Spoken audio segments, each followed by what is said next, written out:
Well, this has been an interesting week, hasn't it? Who would have thought that RTD's return would turn into this much of a catastrophe? Well, I did, but it's nice to see others catch up. There's been no shortage of idiotic articles that have come out in the past week, many of which have completely missed the point, probably on purpose. They all say pretty much the same thing. So here's an example. Doctor Who's Word I Can't Say storyline has people we don't like raging. Nothing but hate in their hearts. Question: how many times have the programmed mobs used that B word against us in the past week? Let's see what their justification is. I'm sure it will be well reasoned. Anti-LGBTQ plus Doctor Who viewers, are they really? Or is it that they really don't want political stuff thrown at them in a science fiction show that's supposed to be about a man in a police box? Everything has a time and place. Have shown their pathetic outrage. Well, words like that are sure to make them want to watch your show over David Tennant's comeback episode, The Star Beast, which in the past week has become a punchline, perhaps because they didn't need a lecture about pronouns or how male-presenting Time Lords are yucky, which featured a heartwarming Word I Can't Say storyline.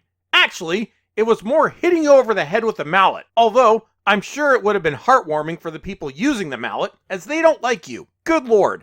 And please open your ears for a second. We aren't saying that this type of content shouldn't exist. You could make your own show, and if the viewing numbers are low, then that would indicate that you are only appealing to a very niche audience and need to make your program adhere to those limitations. But we don't adhere to those limitations. Now do we? Doctor Who returned with a bang. Well, it was more of a thud, followed by disbelief, on Saturday, November 25th, with the first of 3 60th anniversary specials receiving huge viewer figures and praise from across the fan base. No, it didn't. It got 5.08 million on overnights, which is pathetic. That might be acceptable for a mid-season slump, but not something that should, in theory, have brought in record numbers. I mean, you have what many of us believed, past tense now, was the best New Who producer and the most popular New Who Doctor. It should have had the highest ratings in a decade. It should have been one of the highest rated episodes in the show's history. It should have been massive and the British television event of the year.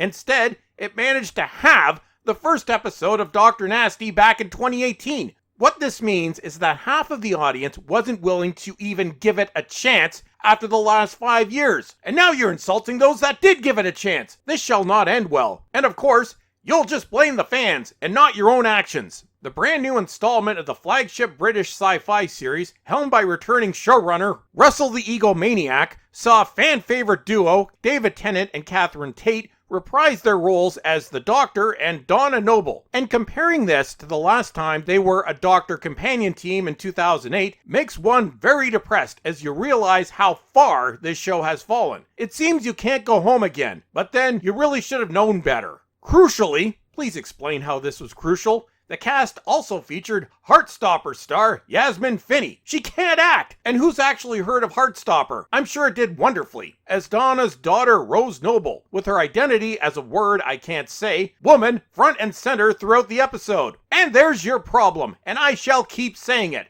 This show is supposed to be about a man in a police box, not this egomaniac! In the episode, viewers witnessed Donna's fierce protectiveness against cartoonish white dudes. Also, great way to prepare your child for the real world. Like so much, this is sure to end well. The Doctor asking for antagonist the Meep's pronouns, which might be the most ridiculous thing we've ever seen on the show, or Rose's identity playing an essential role in saving the world from certain doom. I'm sure Russell thought he was being very clever. The rest of us just watched with our jaws dropped. Despite the trailblazing depiction of the Word I Can't Say community on mainstream family TV, in a show that isn't about them, oh the horror, or should I say, wasn't about them until they forced it to be about them, inevitably have already started complaining about the so-called woke agenda striking once again. It isn't really so-called, now is it? When you've made it so blatant, and it's not being that B word to want your show about a guy in a police box to be about a guy in a police box. On Rotten Tomatoes, Doctor Who's audience score took a nosedive following Saturday night's episode after people we don't like review bombed the site.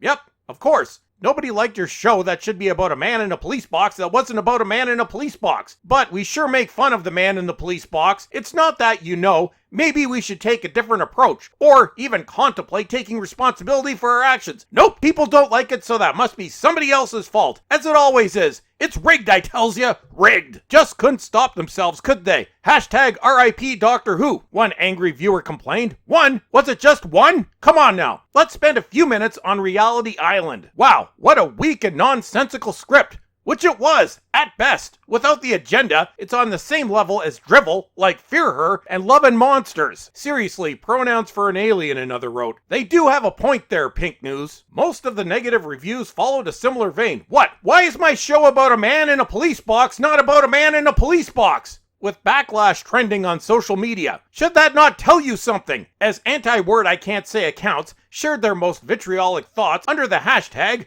RIP Doctor Who. By that you mean, why am I being lectured to in a show that's supposed to be about a man in a police box? In response to the flurry of hate, Doctor Who casting director Andy Pryor posted on X, just stopped by to say that on Doctor Who, or any of our work, we don't work hard to cast inclusively for publicity. Well, no, Andy, you do it because you want to feel superior to others. As long as you don't lose your job, then who cares about anybody else? Elitists be elitists, yo! We do it because we like stories, and stories should speak to all of us and include all of us, except including those who wanted a show about a guy in a police box to be about a guy in a police box. If one person feels a little less alone, then thumbs up emoji. That's not what you're doing though, is it? What you're doing is putting certain individuals at the center of everything and then wonder why people don't like that in a show that's supposed to be about a man in a police box. Many fans also reacted to complaints by sharing their joy at the positive word I can't say representation,